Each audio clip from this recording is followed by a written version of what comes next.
Vida con Vida Miami presenta al pastor Mauricio Ramírez. Gloria a Dios. Vamos a orar, iglesia, para entrar en la palabra. Allí donde está usted, baje su cabeza, cierre sus ojos. Padre, en el nombre de Jesús, queremos, Padre, depositar delante de ti todas nuestras ansiedades, preocupaciones. Las depositamos delante de ti, Señor, esperando recibir la paz de Dios que sobrepasa todo entendimiento, Señor. Padre, en el nombre de Jesús, lleva todo pensamiento cautivo a la obediencia de Cristo. Padre, que podamos estar atentos a tu voz, a lo que tú vas a decir, Señor, a tu iglesia. Y te pido, Padre, en el nombre de Jesús, de que tú vengas a esparcir agua viva en nuestros corazones hoy, Señor. Esparce agua viva, Señor. Límpianos, Señor. Lávanos. Te lo pedimos en el poderoso nombre de Jesús Cristo de Nazaret, y el pueblo de Dios dice, amén. Amén, iglesia. Entonces, la familia, hemos estado hablando sobre la familia y ¿quién ha sido bendecido con los mensajes que se han dado aquí? He sido muy bendecido. Y hemos hablado de varias cosas. Hablamos sobre el pacto, sobre las promesas que hay para las familias. Hablamos sobre roles que se tienen que practicar dentro de la familia. El domingo pasado, Pastor Marcos estuvo aquí. Él estuvo hablando un poco sobre prioridades en la familia. Un mensaje muy edificador. ¿Y por qué es importante la familia? Y hemos hablado aquí que es el núcleo que Dios diseñó desde el inicio. La primera institución no fue ni siquiera la iglesia, fue la familia. Las naciones vinieron después de la familia. Fue lo que Dios diseñó. Él lo quiso así.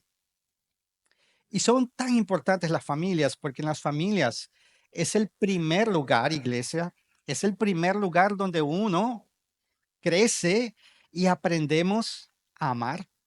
En la iglesia es donde uno desde pequeño aprende a amar, aprende a perdonar, aprende a crecer en una persona, en un adulto. Ahí es donde un niño aprende esas cosas.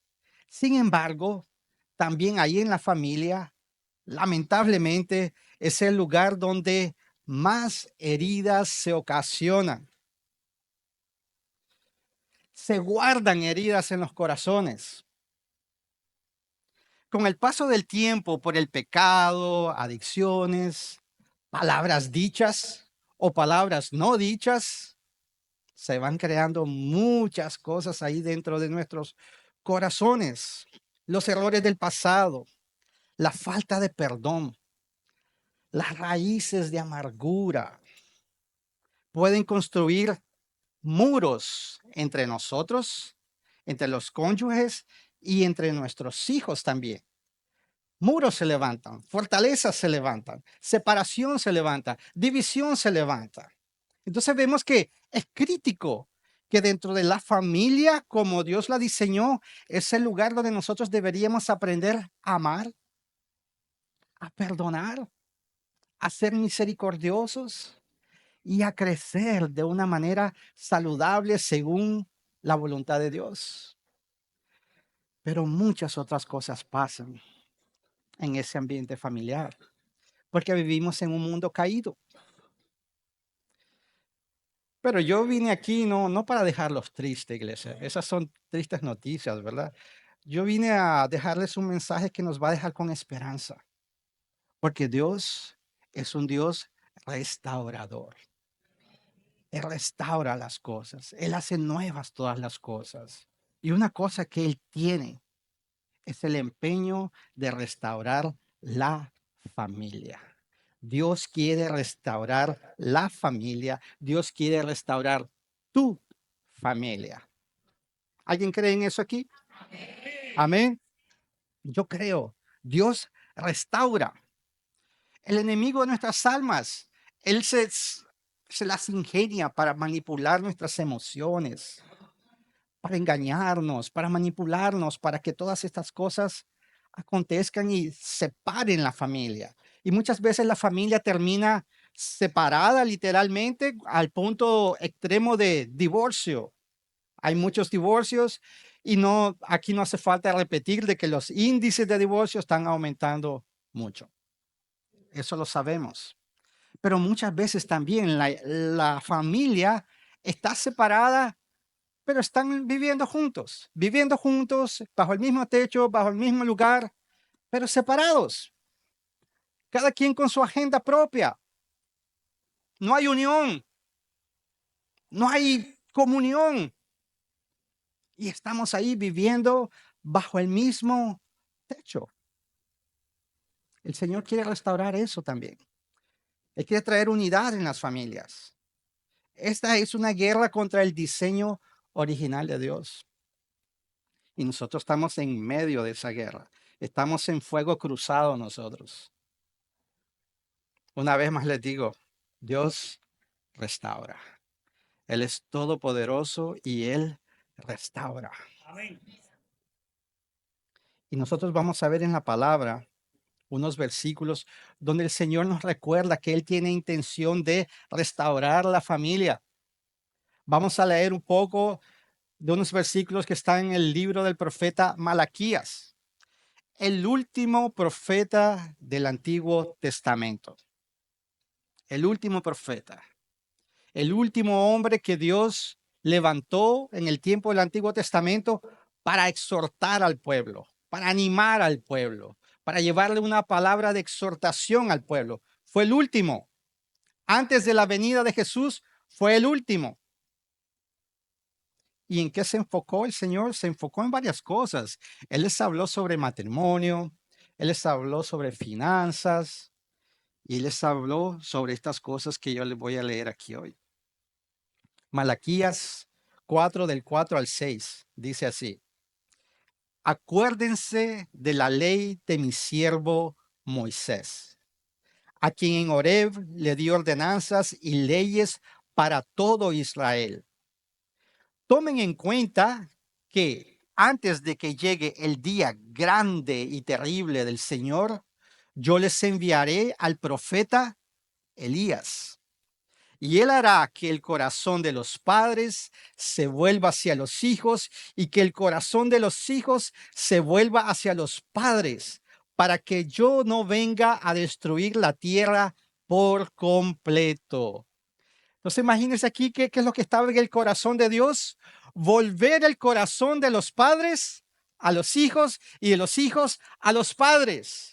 Él estaba queriendo reconciliar, él quiere reconciliar la familia, él quiere unir la familia, reunir la familia, hacerla un núcleo sólido, fuerte, resistente. Y él usa a este profeta para dar esa palabra al Señor, al pueblo. Y él les dice así: acuérdense de la ley de mi siervo Moisés. Déjenme decirles que el profeta Malaquías fue usado por Dios, entregó su mensaje. ¿Sabe cuántos años pasaron para que la llegada del Señor Jesús y para el cumplimiento de estas cosas? Un poco más de 400 años. 400 años que el Señor entregó este mensaje a su pueblo y de repente un periodo de silencio. Silencio. Dios no hablaba más por medio de profetas. ¿Usted ya se ha encontrado así, en que usted siente que Dios está en silencio? Usted espera una respuesta y Dios está en silencio. Bueno, déjeme recordarle que el hecho de que Él esté en silencio no significa que Él no esté trabajando, que no esté llevando a cabo sus planes. Sus pensamientos son mucho más altos que los nuestros, iglesia. Él actúa en medio de su silencio. Espera, sé paciente. Él sabe, Él conoce. Espera, espera en el silencio de Dios. Mira lo que pasaba en medio de todo lo que se iba a desenvolver después de esos 400 años de silencio del Señor. Él dice, da una promesa y él dice: yo les enviaré al profeta Elías. Pero Elías ya había llegado. ¿Sabe que Malaquías dice eso? ¿Sabe cuántos años atrás vivió Elías? 400 años atrás. Y sabemos por la Biblia que Elías fue un profeta que no experimentó la muerte física. El Señor lo arrebató y se lo llevó. Fue arrebatado en un carro de fuego, dice la palabra. Él no experimentó la muerte física. ¿Y cuál? Yo creo necesario recordarnos quién era ese profeta, quién fue ese profeta Elías. ¿Cuál es el resumen del profeta Elías? Si el profeta Elías estuviera buscando trabajo como profeta, ¿qué diría el resumen de Elías? O el currículum, creo que se dice, ¿no? En español. ¿Qué diría el currículum del profeta Elías? Déjame recordarte algunas cosas que diría ese currículum. Diría así que él profetizó contra una generación corrupta e idólatra. Él confrontó a líderes corruptos. Dijo que no llovería y no llovió por 3 años. Fue sustentado por un cuervo a la orilla de un río. Un cuervo le llevaba comida al profeta Elías. Fue sustentado por un cuervo, como ya les dije. Multiplica el aceite y la harina de una viuda. ¿Qué más decía el resumen? Resucita al hijo de la viuda también. Hace que fuego caiga del cielo. Hace que vuelva a llover. Divide las aguas del río Jordán con su manto. Era un hombre ordinario. Era cualquier hombre. Mas, sin embargo, también la Biblia dice, pero también era un hombre sujeto a pasiones como las nuestras. O en otras palabras, con limitaciones semejantes a las nuestras. Ese era el profeta Elías. La unción que había en ese profeta era tremenda. Y Dios le da la promesa al pueblo y le dice, yo les voy a enviar al profeta Elías. Esa era la gran promesa. Se cumplió la promesa, iglesia. Vamos a ver. Vamos a ver si se cumple la promesa. Porque déjame recordarte, Dios cumple sus promesas. Quería que le dijeras así al que está ahí a tu lado. Dile así, Dios cumple sus promesas. Entonces, después de 400 años de silencio, Dios cumplió su promesa, iglesia. Lo vamos a ver aquí en la palabra. Después de 400 años, le aparece un ángel a un sacerdote llamado Zacarías, ya anciano, y le dice, Zacarías, vas a ser papá. La palabra dice que él ya era entrado en años. Una manera bonita de decir, ya estaba viejo. Ya estaba haciendo overtime. Ya estaba haciendo overtime. Ya. Y sin embargo, Dios le anuncia a él, vas a ser papá. Y mire lo que el ángel, entre otras cosas, le dice a Zacarías. Le dice, pero el ángel, dice la palabra así, pero el ángel le dijo, Zacarías, no tengas miedo, porque tu oración ha sido escuchada. Tu esposa Elizabeth te dará un hijo y tú le pondrás por nombre Juan. Tendrás gozo y alegría y muchos se regocijarán de su nacimiento, pues ante Dios será un hombre muy importante. No beberá vino ni licor y tendrá la plenitud del Espíritu Santo desde antes de nacer. Él hará que muchos de los hijos de Israel se vuelvan al Señor su Dios. Y lo precederá con el espíritu y el poder ¿de quién? De Elías. Otra versión dice, será un hombre con el espíritu y el poder de Elías. ¿Para qué? Para hacer que los padres se reconcilien con sus hijos y para llevar a los desobedientes a obtener la sabiduría de los justos. Así preparará al pueblo para recibir al Señor. Eso está en Lucas 1 del 13 al 17, iglesia. Entonces, ¿se cumple la promesa o no se cumple? Se cumplió. Pasaron 400 años de silencio, pero Dios es fiel a su palabra y Él cumple su promesa. Y anuncia, ustedes, Zacarías, Elizabeth, van a tener un hijo. Y este hijo de ustedes va a venir con el espíritu y el poder de Elías. ¿Para qué? Para traer una unción restauradora, una unción que va a unificar familias, que va a unir familias. Un poder tremendo para hacer eso.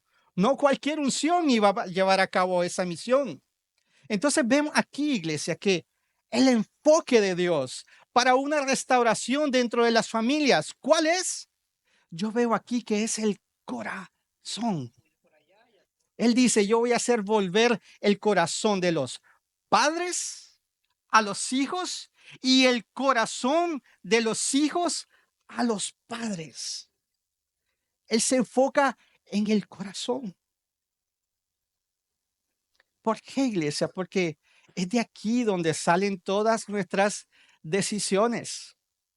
Por eso la palabra dice en Proverbios, por sobre toda cosa guardada, guarda tu corazón, porque de ahí emana la vida.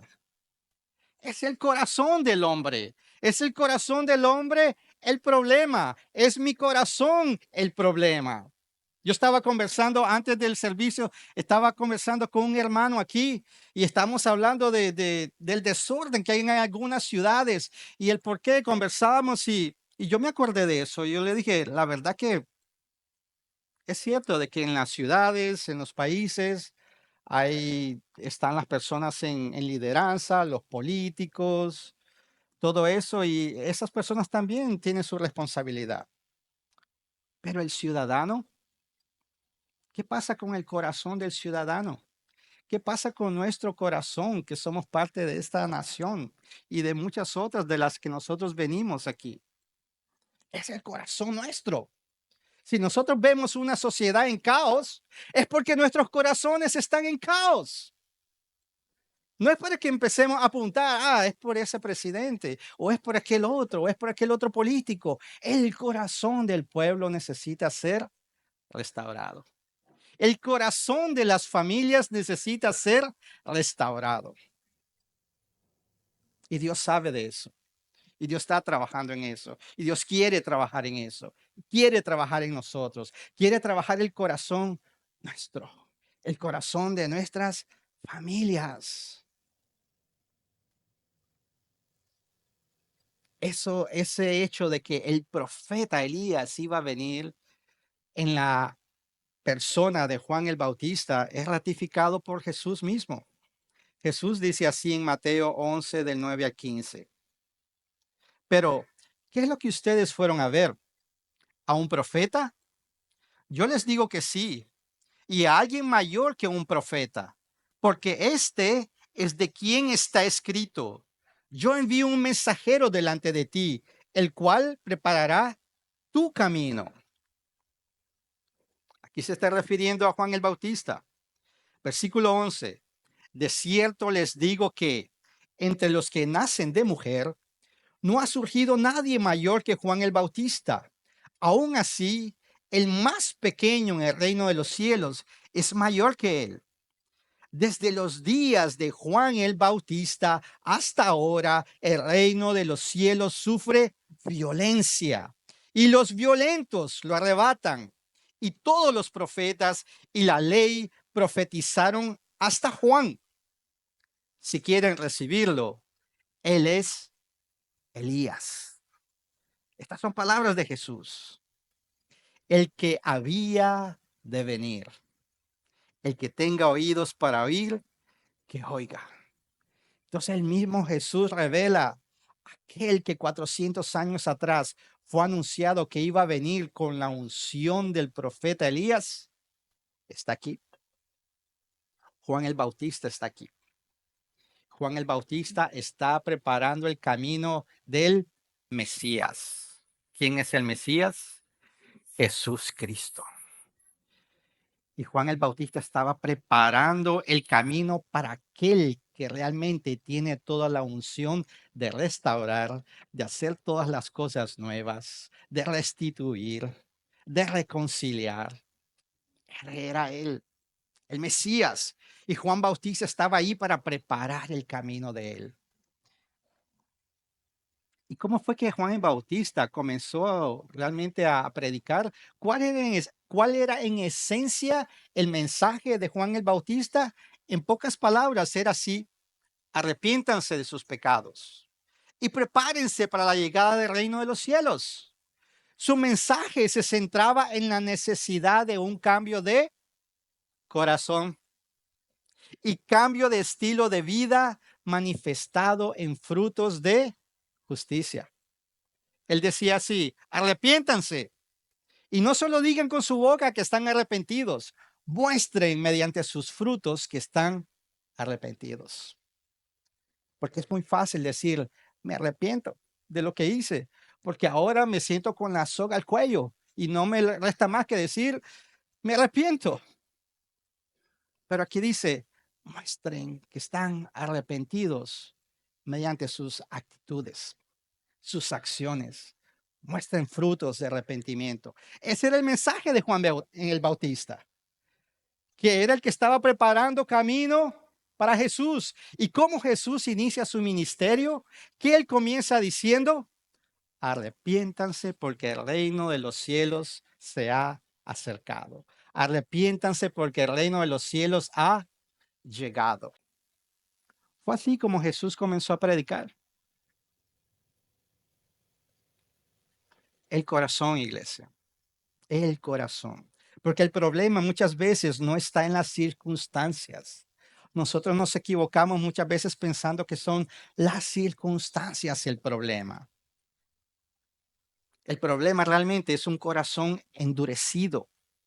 Hacemos de todo en nuestro poder para cambiar circunstancias, porque pensamos que eso es lo que va a traer unidad a mi familia, seguridad, amor, perdón, reconciliación. Y nosotros empezamos a pensar, bueno, yo creo que es problema económico. Si yo gano más, los problemas se van. Si yo tengo una casa mejor y mayor, más grande, va a ser mejor. Si hago esto, hago lo otro, las cosas van a ser mejor. Y yo me esfuerzo y me desgasto tratando de cambiar las circunstancias. Y las circunstancias son así, iglesia. Un día son así, un día son así. Cambian. Pero nosotros nos debemos enfocar de trabajar nuestro corazón. Los corazones endurecidos. Es lo que necesitamos, clamar al Señor que cambie nuestros corazones, iglesia. Que cambie nuestros corazones. ¿Cómo se aplica eso en sentido práctico? Como padres, este llamado de Dios que nos hace a través de su palabra, como padres es un llamado a volver el corazón con amor, comprensión y guía a nuestros hijos. Amén. Como hijos, el llamado es para honrar, perdonar y reconciliarse con los padres. Y como sociedad, iglesia, como comunidad, ¿a qué se traduce ese llamado? Ese llamado es a reconstruir los valores familiares como base para una sociedad sana y bendecida por Dios. En pocas palabras, ese es nuestro llamado. Y uno dice, ok, yo entiendo eso y suena bueno, suena animador, suena bonito, suena lógico, pero ¿cómo yo lo hago? ¿Qué yo hago? Porque entonces ahora eso viene, es como que viene un peso sobre mí. Ahora está en mis hombros restaurar, hacer que las cosas trabajen en mi familia. Es mi responsabilidad porque es mi corazón. ¿Qué yo hago? ¿Qué yo hago? ¿Qué hacemos, iglesia? déjenme darles una buena noticia. De nuevo, Dios es un Dios de restauración. Y Él trajo a través de su Hijo Jesús el mensaje del Evangelio, la buena noticia que restaura la relación de nosotros con Dios Padre y restaura nuestras relaciones. Esa es la buena noticia, iglesia. ¿Y por qué eso es buena noticia? Porque el peso no cae todo sobre mí. Jesús hizo todo el trabajo, iglesia. Él fue a una cruz por nosotros. Él murió por nosotros. Él resucitó. Él está sentado ahora a la diestra de Dios Padre. Él llevó sobre sí todas nuestras iniquidades, todos nuestros pecados. Él hizo la obra. Aquello que nosotros no podíamos hacer, la deuda que nosotros éramos incapaces de pagar, Él la pagó. ¿Qué me resta ahora, iglesia? Creer. Creer en el Señor Jesús y su obra redentora. Cuando nosotros creemos en el Señor Jesús, la unción del Espíritu Santo desciende sobre nosotros. Esa unción que estaba en el profeta Elías, esa unción con la que vino Juan el Bautista, esa unción que está en el mismo Jesús, eso viene en nosotros porque el Espíritu de Dios viene a habitar en nosotros y nos permite continuar caminando en pos de esos objetivos, iglesia. Entonces, déjame decirte una cosa. Tú tienes ayuda en esa misión. ¿Sabes quién es tu ayuda, iglesia? El Espíritu Santo de Dios. El Espíritu Santo de Dios está contigo en esa lucha. Tú no estás solo. Mire la promesa que el Señor había hecho en los tiempos del profeta Ezequiel. Él dijo así, anunciando lo que él iba a hacer en los corazones del pueblo. Él dice así, no está en los versículos ahí, yo se lo voy a leer. Dice, esparciré agua limpia sobre ustedes y ustedes quedarán limpios de todas sus impurezas, pues los limpiaré de todos sus ídolos. Les daré un corazón nuevo y pondré en ustedes un espíritu nuevo. Les quitaré el corazón de piedra que ahora tienen y les daré un corazón sensible. Pondré en ustedes mi espíritu y haré que cumplan mis estatutos y que obedezcan y pongan en práctica mis preceptos. ¿Quién hace la obra, iglesia? El Espíritu Santo. Dios a través de su Espíritu Santo. Él dice aquí, yo esparciré agua. Yo los limpiaré. Yo les daré un corazón nuevo. Yo les quitaré el corazón de piedra. Les daré un corazón sensible. Pondré en ustedes un nuevo espíritu. Yo haré que ustedes obedezcan. ¿Quién es el que hace todo? El Espíritu Santo. El Espíritu Santo de Dios. Entonces aquella carga no está sobre mis hombros de decir, yo tengo que obedecer. Yo tengo que obedecer. Y yo tengo que obedecer. Porque si yo lo veo desde ese punto de vista, me desgasto, me canso, desisto, tiro la toalla y ¿qué es lo que voy a querer? Borrón y cuenta nueva. Pero Jesús hizo toda su obra y lo que nos resta a nosotros es creer. Creer en su palabra y creer en sus promesas, iglesia. ¿Ustedes creen en eso? Amén. Y mira lo que nos dice la palabra en Juan 1:17. La ley fue dada por medio de Moisés, pero la gracia y la verdad vinieron por medio de Jesucristo. ¿Se acuerda lo que escribió el profeta Malaquías, lo que leímos? Él comenzó diciendo, acuérdense del profeta Moisés. Acuérdense de Moisés. Moisés representaba la ley de Dios. Entonces él estaba diciendo, miren, aquí va a haber un periodo de silencio. Dios no va a hablar, pero ¿qué van a hacer ustedes? Ustedes tienen la ley. Acuérdense de la ley.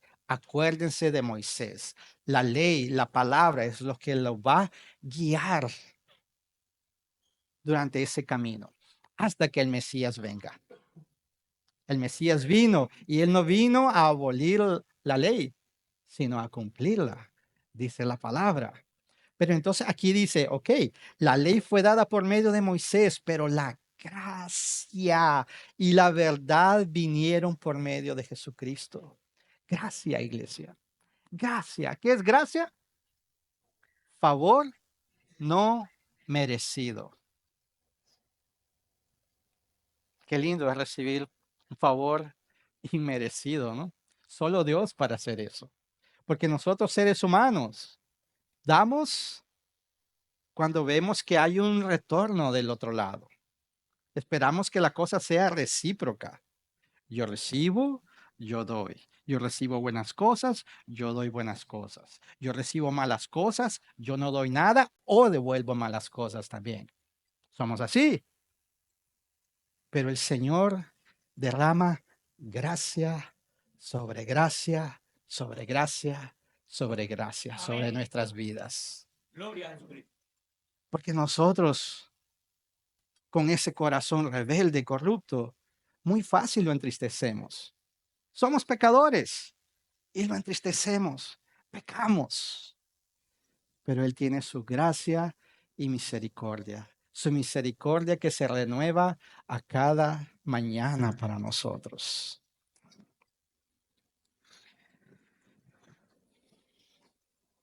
Hebreos 1, del 1 al 2, dice así: Dios, que muchas veces y de distintas maneras habló en otros tiempos a nuestros padres por medio de los profetas, en estos días finales nos ha hablado por medio del Hijo, a quien constituyó heredero de todo y mediante el cual hizo el universo.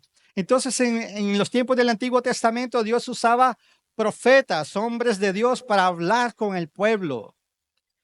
Pero Jesús llegó, el Hijo de Dios llegó, y por medio de quién nos habla el Señor ahora? Por medio del Hijo. ¿Tú quieres saber lo que Dios dice? ¿Tú quieres escuchar la voz de Dios? Están en las palabras del Hijo. Busquemos lo que está en la palabra, porque es a través del Hijo que Dios nos habla. Y aquí yo no voy a decir de que tal vez Dios no nos pueda hablar de manera audible a nosotros por medio de una u otra forma. Es posible, ¿sí? Él es Dios y Él lo hace como quiere. Pero la cosa es que cuando nosotros dependemos de esas cosas, de oír una voz audible o de sentir un escalofrío o de soñar algo, ahí corremos el riesgo de que quien está hablando es nuestro propio corazón.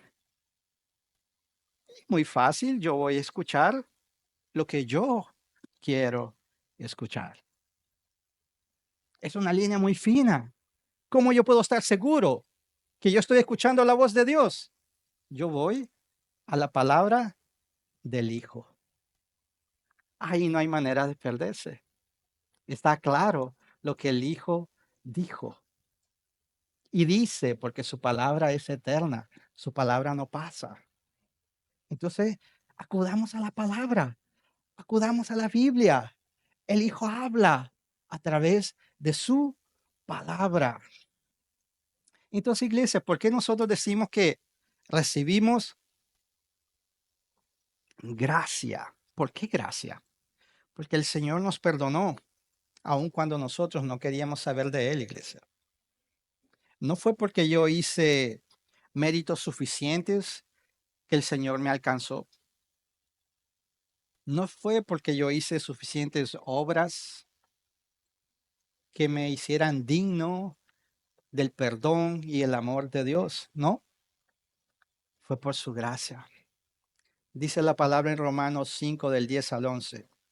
Porque si cuando éramos enemigos de Dios, fuimos reconciliados con Él mediante la muerte de su Hijo, mucho más ahora que estamos reconciliados, seremos salvados por su vida.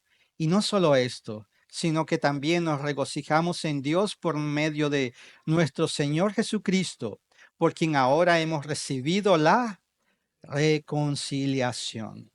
Dice aquí que aun cuando nosotros éramos enemigos, Él nos alcanzó.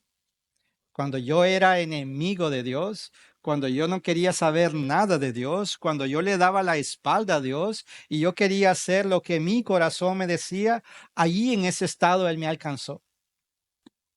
Y me dijo, ven, yo te voy a adoptar como hijo y voy a perdonar tus pecados y voy a poner el Espíritu Santo dentro de ti. No fue por mérito propio, fue por la gracia y misericordia del Señor Jesús. Él me reconcilió con Dios Padre mediante su sacrificio. Ahora a través de la fe, la sangre de Jesús me cubre, me lava, me justifica, me perdona. Ahora Él coloca su espíritu en mí, un espíritu reconciliador. Su espíritu me lleva ahora a ser obediente a sus preceptos y a creer en su promesa. Por gracia yo soy salvo, iglesia. Por gracia nosotros somos salvos. Por gracia soy un blanco de su amor y perdón. Por esa misma gracia yo seré un agente reconciliador y pacificador. Eso es lo que el Señor quiere. Entregarnos su amor, su perdón, para que nosotros nos convirtamos en esos agentes pacificadores, reconciliadores.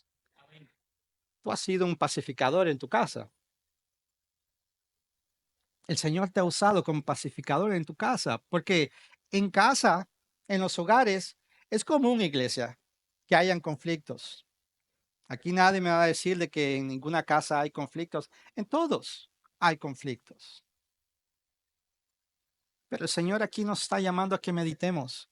Cuando esos conflictos aparecen, yo vengo a ser un pacificador, un agente reconciliador, o he sido usado como aquel que más bien le pone más leña al fuego. ¿Cómo yo he sido usado? Algo que necesitamos meditar. Necesitamos creer en las promesas de Dios, iglesia. Y dice la palabra que aquel que cree en mí, como dice la escritura, dice que ríos de agua viva surgirán de su interior. Entonces, si yo creo en el Señor Jesús, si yo creo en las promesas del Señor Jesús, la palabra dice que ríos de agua viva surgirán de mi interior. ¿Qué son esos ríos, iglesia? Espíritu Santo. Es una unción restauradora. Es una unción de amor. Es una unción de perdón.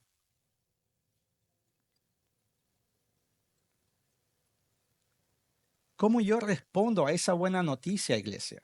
¿Cómo yo respondo?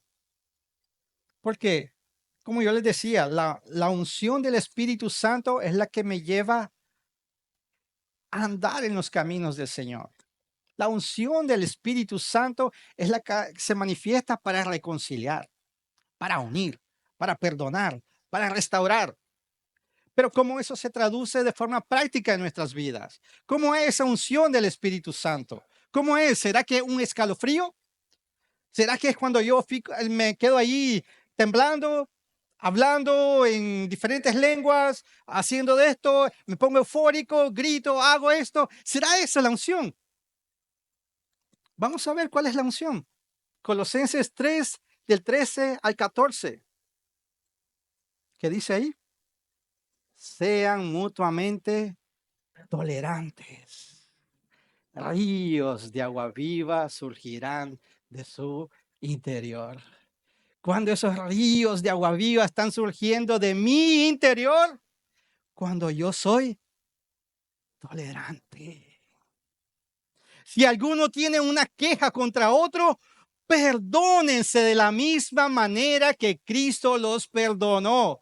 Cuando yo soy capaz de perdonar, ríos de agua viva están surgiendo de mi interior. El Espíritu Santo de Dios se está moviendo dentro de mí. Y sobre todo, revístanse de amor, que es el vínculo perfecto. ¿Cómo tú puedes detectar que hay una unción del Espíritu Santo en una familia? Porque tú los ves eufóricos, porque tú los ves temblando, porque tú los ves hablando y emocionándose. No, cuando tú los ves que son tolerantes, cuando perdonan, como Cristo los perdonó. Esa es la unción poderosa del Espíritu Santo. Ríos de agua viva que surgen de nuestro interior. El perdón, el amor. Por eso es que Jesús dijo, yo les voy a dar un nuevo mandamiento. Yo creo que todos aquí nos debemos acordar porque hemos estado leyendo en los grupos de edificación cuál ha sido el nuevo mandamiento. ¿Cuál es el nuevo mandamiento? Ámense los unos a los otros como yo los he amado. ¿Y cuáles son las características de ese amor, iglesia? Ese amor que Jesús nos manda. Las encontramos en 1 Corintios 13. ¿Cuáles son esas características de ese amor? Algunas se las voy a leer aquí. El amor es paciente, es bondadoso, no es celoso, ni orgulloso, ni ofensivo. No exige que las cosas se hagan a su manera. No se irrita ni lleva registro de las ofensas recibidas. No se alegra de la injusticia, sino que se alegra cuando la verdad triunfa. Nunca se da por vencido.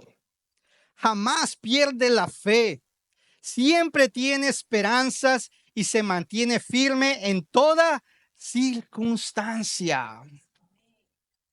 Es un amor sacrificial, iglesia. Es un amor de humildad, de entrega y de servicio.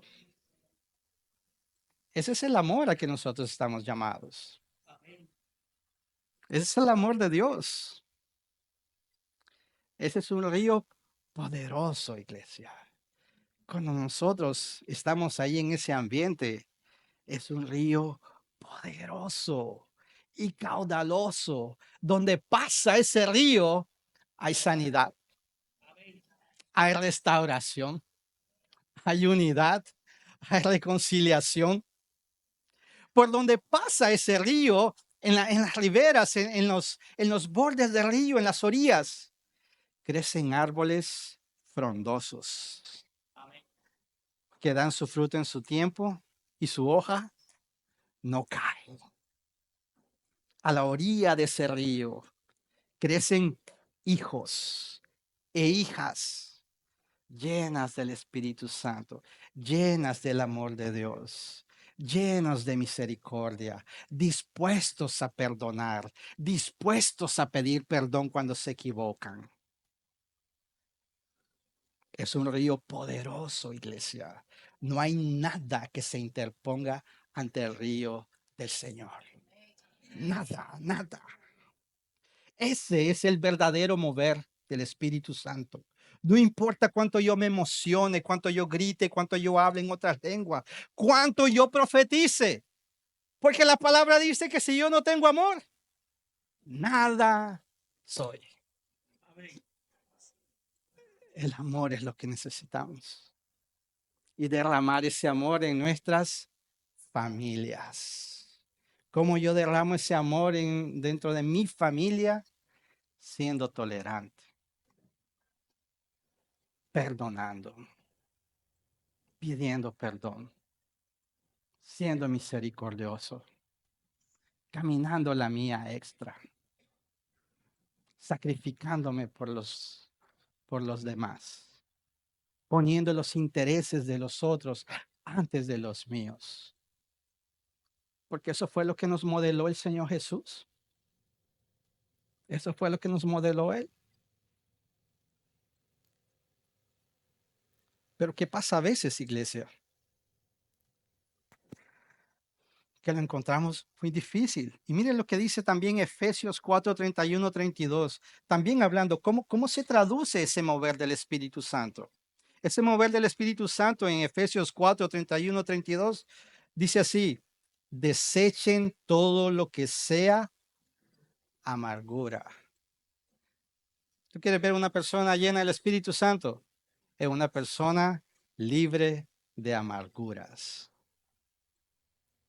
Despójense de todo enojo, ira, gritería, calumnias y todo tipo de maldad. En vez de eso, sean bondadosos y misericordiosos. Y perdónense unos a otros, así como también Dios los perdonó a ustedes en Cristo. De nuevo, queremos ver una familia llena del Espíritu Santo. Ahí vamos a ver que es una familia libre de amarguras, libres de enojo, libres de ira, libres de gritería, bondadosos, misericordiosos, libres de calumnia, perdonándose unos a otros. Una unción del Espíritu Santo que fluye y nada la para. Amén. Gloria a Dios.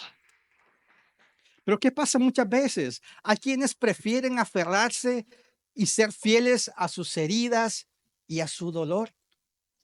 ¿Sabes que lamentablemente pasa eso? El Señor dice, sean libres de amargura. Quítense de sus corazones toda raíz de amargura.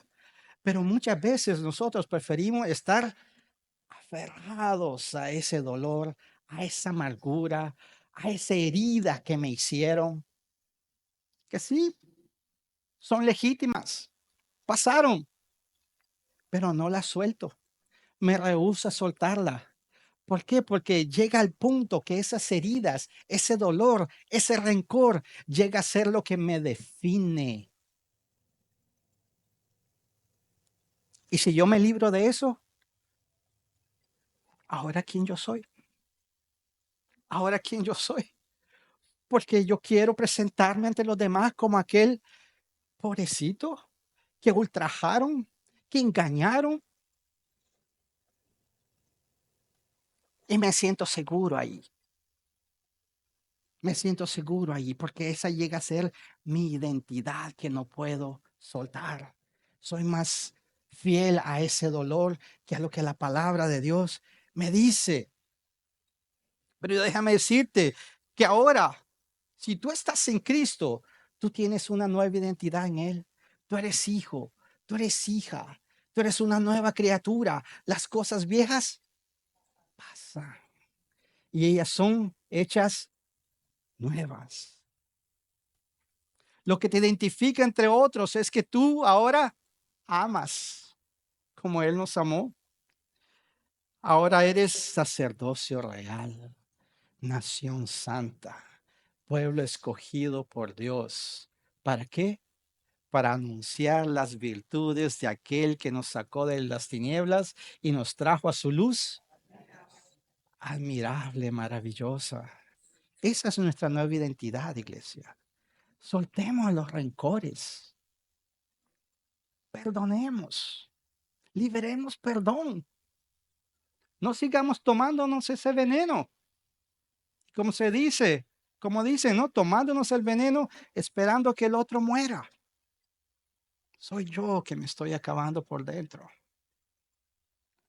Y perdonar, iglesia, no cambia el pasado.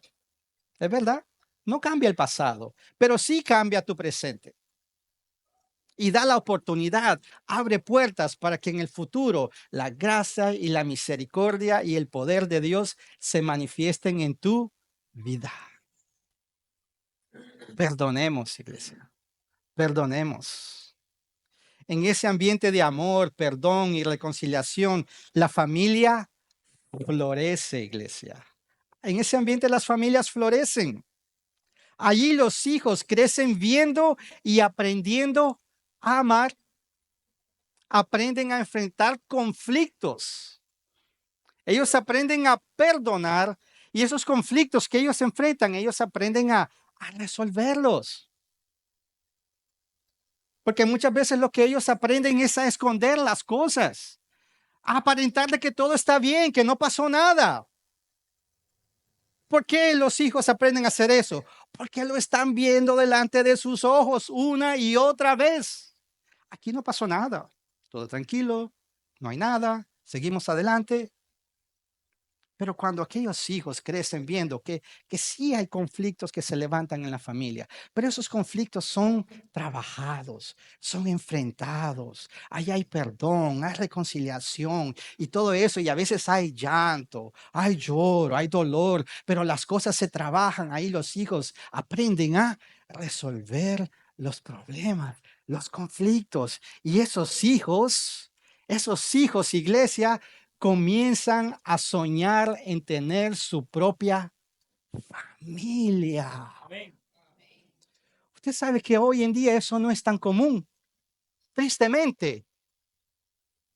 Es muy raro escuchar a un joven, a un adolescente decir, yo sueño en tener una familia, en casarme, en tener hijos, ¿no? Todo lo contrario, usted escucha a los jóvenes y usted los oye diciendo, yo no me voy a casar, yo no voy a tener hijos. ¿Y por qué será que ellos dicen eso, iglesia? ¿Por qué será? Tenemos que hacer que esos sueños renazcan en el corazón de nuestros hijos y ellos sueñen en Amén. tener una familia. No una familia perfecta, pero una familia que aprende a amar, donde hay una unción de restauración, de unidad, de reconciliación. Nuestros hijos deben recuperar ese sueño, iglesia, y nosotros los podemos ayudar. Podemos ayudar a que ellos tengan ese sueño, porque ese es el diseño de Dios. La familia, una familia numerosa para multiplicar la imagen de Dios. Entonces nuestros hijos deben comenzar a soñar en tener esa familia, en tener hijos y continuar multiplicando la imagen de Dios. Es lo que nuestra sociedad necesita. Es lo que nuestra sociedad necesita. Esta sociedad en caos que vivimos necesitan hombres y mujeres que reflejan la imagen de Dios, llenos del Espíritu Santo de Dios. Y de nuevo, yo puedo decir, ok, yo entiendo, eso suena bonito, suena lógico, suena bien, aleluya, gloria a Dios. Y hoy es domingo, pero lunes va a llegar. Ya mañana lunes, ya empieza la rutina, ya empezamos a trabajar, ya viene aquí otra cosa, conflictos van a levantarse. Y aquí yo no estoy siendo aquí un profeta del caos, pero es común. Conflictos van a venir, problemas van a venir. Llega lunes, llega martes.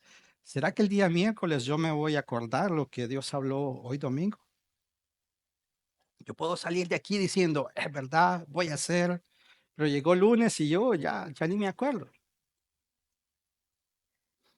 Y nos trazamos metas muchas veces. Sí, voy a hacer eso, voy a ser diferente en mi familia, voy a hacer esto, voy a ser más misericordioso, voy a ser más tolerante.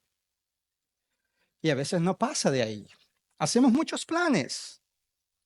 Y a mí me llama mucho la atención referente a eso, lo que se nos dice en la historia del hijo pródigo. Todos la conocemos, la historia. En Lucas 15:20 dice así, y así se levantó. Este hijo que se había ido de su casa, él empezó a pensar en todas esas cosas. No, yo erré, yo me equivoqué, yo voy a volver a mi casa, le voy a pedir perdón a mi padre, voy a hacer esto, voy a hacer lo otro, voy a hacer esto, así como lo hacemos nosotros también muchas veces. Voy a hacer esto, voy a hacer lo otro, lo voy a hacer, pero a veces nos quedamos en eso. Voy a hacer esto, voy a hacer lo otro y al final no hago nada. Y aquí dice que él se levantó y regresó con su padre. ¿Y cuál fue la actitud del padre? Dice, todavía estaba lejos cuando su padre lo vio y tuvo compasión de él.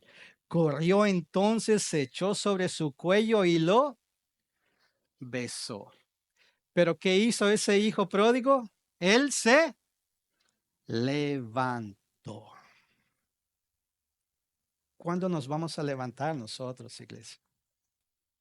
Dios está esperando que nos levantemos, que no nos quedemos solamente en yo voy a hacer, un día yo voy a hacer, un día no muy lejanos yo voy a hacer, un día yo voy a perdonar.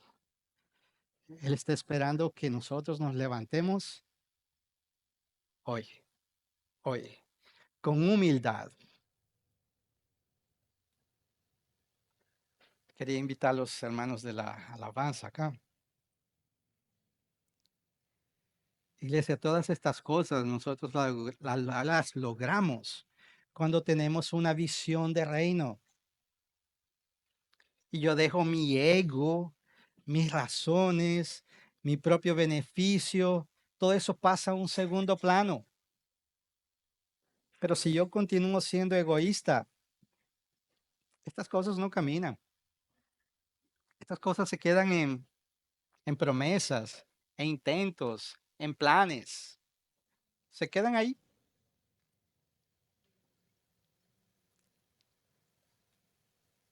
Concluyendo. Unidad familiar, iglesia, es un signo de avivamiento espiritual. Amén. Amén, voy a decir eso de nuevo. Unidad familiar es un signo de avivamiento espiritual. Amén. Y nuestra nación, nuestra ciudad, nuestra comunidad está clamando por ese avivamiento. Y refrescando la memoria, ¿cómo se manifiesta ese avivamiento espiritual? Perdonando, soportándonos los unos a los otros, pidiendo perdón, siendo misericordiosos, siendo humildes. Esa es la unción del Espíritu Santo que va a traer el avivamiento que nuestras casas y nuestra nación necesita, iglesia. Amén. Amén. Y yo veo las familias de Vida con Vida Miami avivadas. Amén. Avivadas por el Espíritu Santo de Dios. Segunda de Corintios 5:18. Y todo esto proviene de Dios, quien nos reconcilió consigo mismo a través de Cristo y nos dio el ministerio de la reconciliación. ¿En manos de quién está la reconciliación, iglesia? En nuestras manos, en las manos de la iglesia. A ti, Señor, te dio el ministerio de la reconciliación. Salgamos allá afuera, volvamos a nuestras casas, siendo esos agentes de reconciliación, iglesia, en el nombre poderoso de Jesús. Amén. Amén.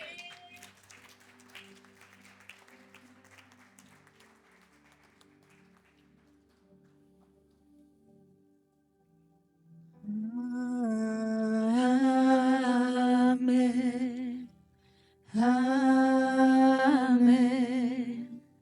Amén.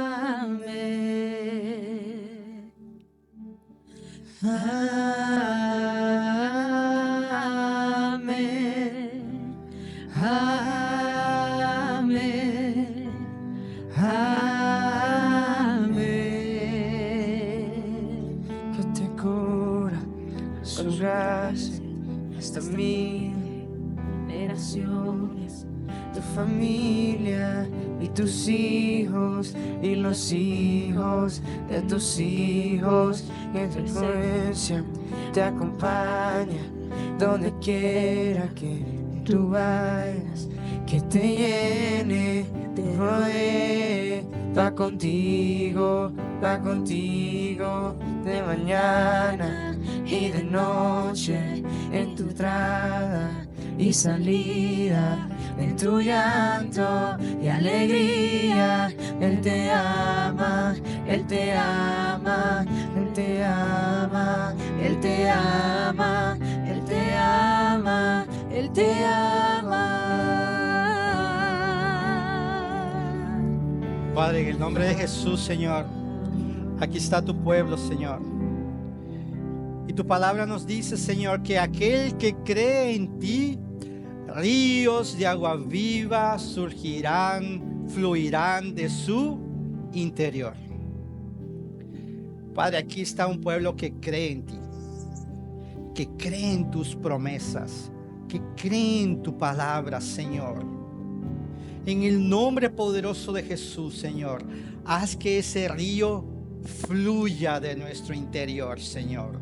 Ese río de sanidad, Señor. Ese río de restauración. Ese río de reconciliación. Ese río de amor, Señor. Ese río donde abunda el perdón, la misericordia, Señor. En el nombre poderoso de Jesús, Señor. Inúndanos con tu río, Señor. Inunda cada casa con ese río, Señor. Inunda cada hogar representado en este lugar. En el nombre poderoso de Jesús, Señor. Creemos, Señor. Creemos en la reconciliación. Tú vas a reconciliar, Señor. Tú vas a hacer volver, Señor, el corazón de los padres a los hijos y de los hijos a los padres, Señor. Vemos, Señor, creemos, Señor, que aquellos lugares donde ha habido separación, Señor, tú vas a restaurar las relaciones. En el nombre poderoso de Jesús, Señor, el amor y la misericordia reinará en nuestros hogares. Nuestros ojos lo verán, Señor. Creemos en ti, creemos en tu poder y por eso te damos a ti, Señor, toda la gloria, toda la honra, toda adoración en el nombre de Jesús. Amén y amén, Señor.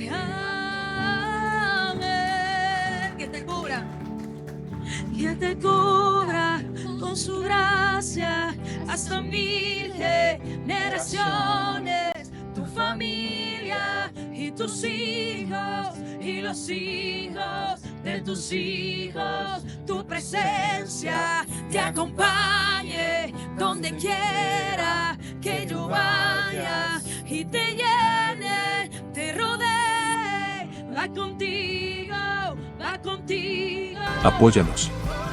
Suscríbete a nuestro canal, dale me gusta a nuestros videos y compártelos con tus amigos y familiares. Juntos llevemos el mensaje de vida con vida a más corazones. Suscríbete, da like y comparte. Sé parte de esta misión.